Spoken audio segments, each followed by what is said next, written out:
On Friday, June 20th, at approximately 9:40 p.m., the Highland Falls PD responded to a report of a violent domestic dispute at 35 Fort Putnam Road.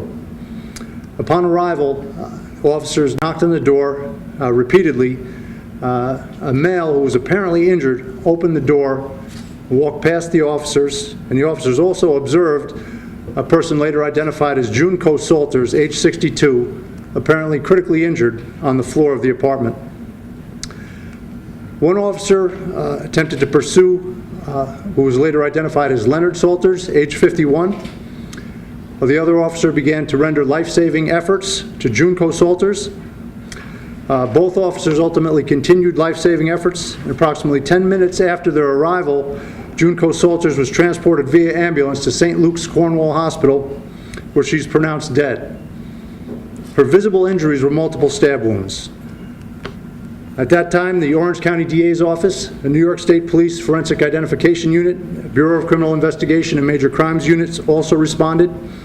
All the involved agencies worked this case throughout the morning, ultimately obtaining a warrant for the arrest of Leonard Salters for murder second degree. At approximately 9 a.m. on June 21st, Leonard Salters was involved in an accident on Eastern Parkway in Irvington, New Jersey. He was extricated from his vehicle with an abdomen wound and transported to Rutgers University Medical Center in Newark, where he's listed in critical but stable condition. A warrant for murder second degree has been lodged. Salters is being guarded by Rutgers University Police. It's anticipated that when his condition improves, he'll face extradition in New Jersey to come back to Orange County to face a murder charge. Could you spell June's middle name? You said it was June something. Junko is her first name, Junco. Thank you. Can you elaborate on his abdominal injuries? Were they sustained during the domestic dispute or the car accident? That part is under investigation. We don't know exactly how and when he obtained the injury. When you said that the officers responding initially saw that he was injured himself, can you describe what injuries they may have saw? They saw that he was his clothing appeared to be stained with blood. It appeared that he may have been injured. That could have been Junko's blood as well. Absolutely. Do we know what the domestic dispute was about?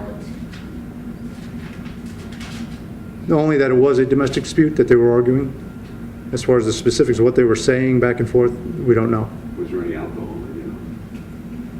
I can't speak to that. Is there a history of domestic disputes? Officers responded to calls? We were able to find no previous domestic incident reports regarding this couple. Did you recover a weapon? To my knowledge, we did not. So it's unclear what type of knife she was stabbed with. That's correct. How many times was she stabbed and where? Multiple times. Specifically, the visible injuries at the scene were stab wounds to the chest. There were some defensive wounds too. A specific number I can't speak to. How long was the couple married? I don't know.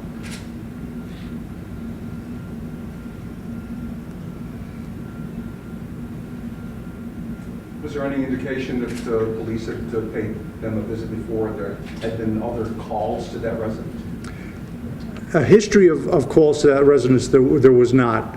Earlier that evening, they were called to the residence, and there was a verbal domestic only, and Junko Salters was interviewed, said that Leonard Salters had never hit her before, and that they argued verbally a lot, but that was all. That implies that he hit her when they went to the earlier call? No, he did not. They asked her if there was any threat, if she felt threatened or there was any threat of violence, and she indicated he had never hit her before and did not hit her during this time either. And around what time was that call? Earlier in the evening. Probably about a half hour after, probably a half hour before the actual incident. 9 o'clock. Dave, can we talk to you? If the Certainly. major's done. Any more questions for me? Okay. Okay. Thank you. Sure. This is another case of severe domestic violence that we've seen all too many of in the County, right? Well, you mentioned the word severe. Domestic violence in any form is intolerable, but yes, I would describe this as severe. Obviously, this assaulter lost her life. Do you know how many this makes this year, domestic violence fatalities? I believe this is number one. Yes. I will speak just for a second as to what happens with the case at this point. First, I'd like to thank the Highland Falls Police Department as well as the state police for what they've done so far. What happens next is, obviously, the major said that a warrant has been lodged in this case, and the defendant is in the custody of the university police. What will happen is, when he is well enough to be arraigned and he understands the nature and consequences of what he's charged with, he'll appear before court. He'll have the right to challenge the extradition or not challenge the extradition. As a result, once that is clarified in the Jersey court system, he will be brought back to Orange County to face the charges here. That's the way the process will work. That can occur, that can take some period of time before that can happen. With a healthy individual, being the fact that he's in the hospital, we're a little uncertain of when that will happen here. Is he unconscious then?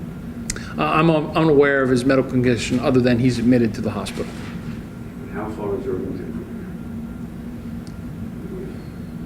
from Yeah, I'd say over an hour. He's in Newark now, though, you said it, Newark Hospital. Rutgers. Yeah, Rutgers Hospital. In Newark. Is it Newark? Yes. Yes. Major, I have another question for you. Do you have any specifics about the crash in Irvington? Was it a single car crash or? As far as we know, it was a single-car crash that he had to be extricated from the vehicle. Did he hit a pole or fence, a house? I can't speak to the specifics. And do you know why he was going to Jersey? Does he have family there? He did have family in Jersey. We don't know that that's who he was going to see, but he did have relations in Jersey. And was anything found in his car? Like, was he planning on fleeing? Did he have cash or?